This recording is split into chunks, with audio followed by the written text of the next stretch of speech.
नमस्कार दोस्तों, पाथफाइंडर पर आप सभी का स्वागत है। दोस्तों, हाल ही में केंद्र सरकार ने निर्णय लिया है कि प्री मैट्रिक स्कॉलरशिप जो कि दी जाती थी SC, ST, OBC और माइनॉरिटी के बच्चों को, उसको सरकार बंद करने वाली है। क्यों ऐसा डिसीजन लिया जा रहा है, क्या कारण है इसको ऐसा ये डिसीजन लेने के, इन सभी चीज़ों के बारे में हम बात करने वाले हैं आज के सेशन में। बट बिफोर मूविंग फॉरवर्ड, आप मुझे फॉलो कर सकते हैं इन दोनों टेलीग्राम चैनल्स पर दोस्तों। For all my class update schedules and PDFs, Unacademy app पर भी आप मुझे फॉलो कर सकते हैं मेरी सभी special classes and plus courses के लिए। Special class timings are 1 PM, these are free sessions, ये फ्री क्लासेस होती हैं। एनरोल करने के लिए आपको सिर्फ मेरा कोड यूज करना है NDLive10। साथ ही मैं आपको बता दूं, आज आखिरी दिन है to avail this constitution day offer, जो स्पेशली आपकी जो तैयारी है 2023-2024 के एग्जाम की, उसको बहुत ज़्यादा स्ट्रॉन्ग कर सकता है, जहां पर आपको 26,000 तक का डिस्काउंट मिल रहा है। और अगर आप मेरा कोड यूज़ करते हैं NDLive10 तो आपको 10% एक्स्ट्रा डिस्काउंट में मिलेगा। आज इसका आखिरी दिन है, अभी जाइए, अवेल कीजिए इस बेनिफिट को और बचाइए 26,000 रुपये तक अपने सब्सक्रिप्शन पर। चलिए न्यूज़ देख लेते हैं। तो केंद्र सरकार ने स्टॉप कर दी है प्री मैट्रिक स्कॉलरशिप को, जो भी बच्चों को मिल रही थी फ्रॉम क्लास 1 to 8। पहली से 8वीं क्लास के जो बच्चे हैं शेड्यूल कास्ट, शेड्यूल ट्राइब या बैकवर्ड क्लासेस या माइनॉरिटी कम्युनिटीज़ के, उन सभी बच्चों की प्री मैट्रिक स्कॉलरशिप को बंद कर दिया गया है। एकेडमिक ईयर 2022-23 से लागू हो गया है, मतलब इसी साल से लागू कर दिया गया है। सरकार ने एक्सप्लेन किया कि ये जो बच्चे हैं पहली से 8वीं क्लास के बच्चे ऑलरेडी कवर्ड हैं under the RTE, right to education act 2009, जिससे कि ये ऑब्लिगेटरी है सरकार पर कि उनको फ्री और कंपलसरी एलिमेंट्री एजुकेशन प्रोवाइड करे। ठीक है, हर बच्चे को, वो किसी भी कास्ट से हो, किसी भी कम्युनिटी से हो। केवल 9वीं और 10वीं के जो बच्चे होंगे अब वही कवर्ड होंगे under the pre matric scholarship scheme here. चलिए इसी के बारे में और ज़्यादा बात करते हैं। तो सबसे पहले स्कॉलरशिप समझ लेते हैं, स्कॉलरशिप एक्चुअली है क्या। तो ये जो प्री मैट्रिक स्कॉलरशिप है, उसमें केंद्र और राज्य सरकारें शेयर करती थी फाइनेंशियल बर्डन को इन द रेशियो ऑफ 75:25, यानी केंद्र सरकार शेयर करती है 75% का जो भी कॉस्ट आता है, जो भी स्कॉलरशिप में अमाउंट जाता है उसका फाइनेंशियल बर्डन, और राज्य सरकारें 25% का अपना कंट्रीब्यूशन देती हैं।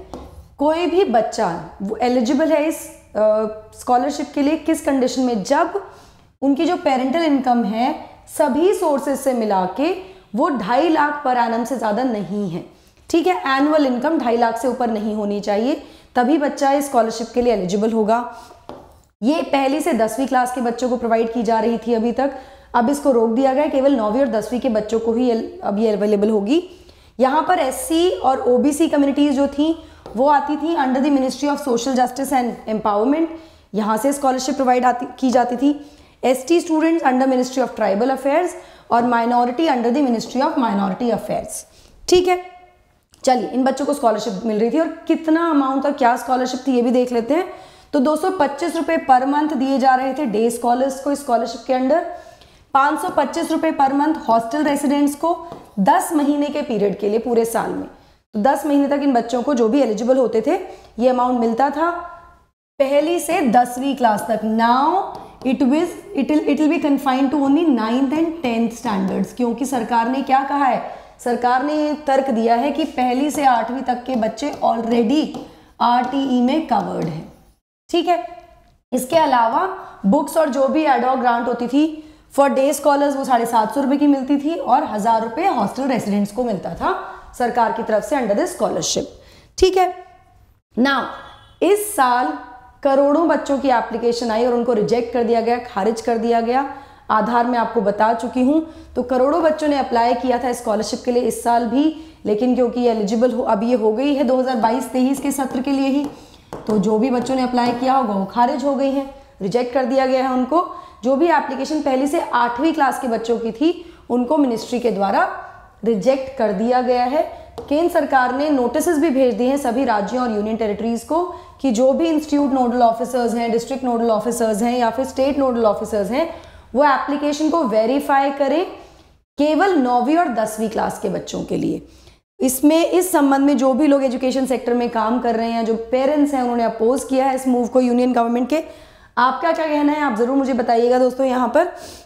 इसके साथ साथ मैं आपको बता दूं कि ना केवल पेरेंट्स ने और एजुकेशन सेक्टर से जुड़े हुए लोगों ने, बल्कि कुछ और जो भी एजुकेशनिस्ट हैं या जो एजुकेशन से जुड़े हुए लोग हैं, उन्होंने भी काफ़ी ज़्यादा रिग्रेसिव इस डिसीजन को माना है सरकार के।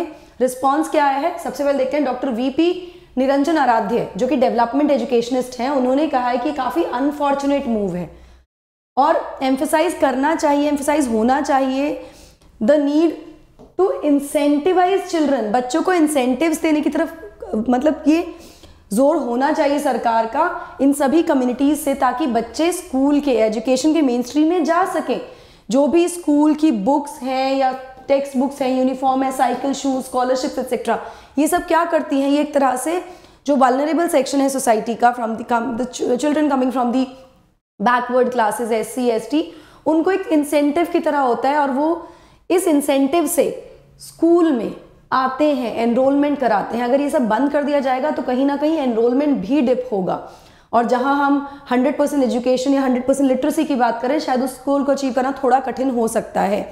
ठीक है, वहीं रियाज अहमद हैं जो centre for education research and analysis CERA से हैं। इन्होंने कहा है कि जो अटेम्प्ट है जिसमें कर्टेल किया जा रहा है बच्चों की राइट्स को, इस अटेम्प्ट के द्वारा बच्चों का जो अधिकार है, मौलिक अधिकार है, उसको कर्टेल किया जा रहा है और इस तरह से डाइल्यूट की जा रही है उनकी fundamental right under article 21A, right to education. Alright, RTE क्या है, एक फंडामेंटल राइट है, ये भी कहा गया है। यहाँ पर जो प्री मैट्रिक स्कॉलरशिप है वो सरकार की स्कीम है बच्चों के लिए, ताकि शिक्षा को अपलिफ्ट किया जा सके, एजुकेशनल अपलिफ्टमेंट के लिए। और यूनियन गवर्नमेंट का जो मूव है, जो यूनियन गवर्नमेंट ने डिसाइड किया है कि स्कॉलरशिप बंद कर दी जाएंगी 1ली से 8वीं क्लास के बच्चों की, इससे क्या प्रभाव पड़ने वाला है, इससे नॉन एनरोलमेंट या बच्चे एनरोल ही नहीं करेंगे स्कूल के लिए, ये नंबर बढ़ता जाएगा और ड्रॉप आउट्स भी जो होंगे एलिमेंट्री स्टेज पे वो भी इंक्रीज देखे जाएंगे, इंक्रीज उनमें होगा नंबर में। और इसी तरह से इसको एक रिग्रेसिव स्टेप की तरह कहा गया in the terms of affirmative action by the government. आपको क्या कहना है इसके बारे में जरूर मुझे कमेंट सेक्शन में बताइएगा दोस्तों। मैं आपको बता दूं कि सिर्फ 6 महीने बचे हैं आपके प्रीलिम्स में। अभी जाकर ज्वाइन कर लीजिए रफ्तार और एक्सेलरेट बैचेस जो कल से शुरू हो रहे हैं, जहां पर आप 100% रिवीजन आपको मिल जाएगा अगले 300 घंटों में। इंडिया के टॉप एजुकेटर्स यहाँ पढ़ाने वाले हैं, प्राइस ड्रॉप आपको मिल रहा है। मेरा कोड यूज करने पे आपको 10% का एडिशनल डिस्काउंट भी मिलेगा और मेरी गाइडेंस भी रहेगी थ्रू आउट योर जर्नी। ना रफ्तार में आपको ये सभी दिग्गज पढ़ाने वाले हैं, बाइलिंगुअल बैच होगा 2023 के लिए, नेक्स्ट 6 मंथ या लास्ट 6 मंथ्स के लिए। एक्सेलरेट में आपको ये सभी दिग्गज पढ़ाने वाले हैं, अभी जाकर एनरोल कर लीजिए दोस्तों। ना बहुत इंपॉर्टेंट, अगर आप इन बैचेस से जुड़ना चाहते हैं और अभी तक आप अनअकैडमी से नहीं जुड़े हैं तो आपके पास एक बहुत ही गोल्डन अपॉर्चुनिटी है अगले 6 महीने के लिए सब्सक्रिप्शन लेने की at a very very discounted price. मतलब ये तो प्राइस है ही, प्लस अगर आप मेरा कोड यूज करते हैं तो 10% का एडिशनल डिस्काउंट आपको मिलेगा। गो एनरोल नाउ और एक कदम और बढ़ाइए अपनी प्रिपरेशन की तरफ, अपने ड्रीम की तरफ। कॉन्स्टिट्यूशन डे डिस्काउंट आज आखिरी दिन है, 26,000 तक की आप सेविंग कर सकते हैं। गो एनरोल नाउ। CSAT कहीं आपकी सिलेक्शन को ब्लॉक ना कर दे UPSC के, जाकर एनरोल कर लीजिए। 12 दिसंबर से हमारे बैचेस शुरू हो रहे हैं जहाँ पे आपको पूरा CSAT टॉप एजुकेटर्स के द्वारा कराया जाएगा। रीडिंग, कॉम्प्रहेंशन, एप्टीट्यूड, रीजनिंग सब कुछ इसमें कराया जाएगा। कोड यूज करना है NDLive10।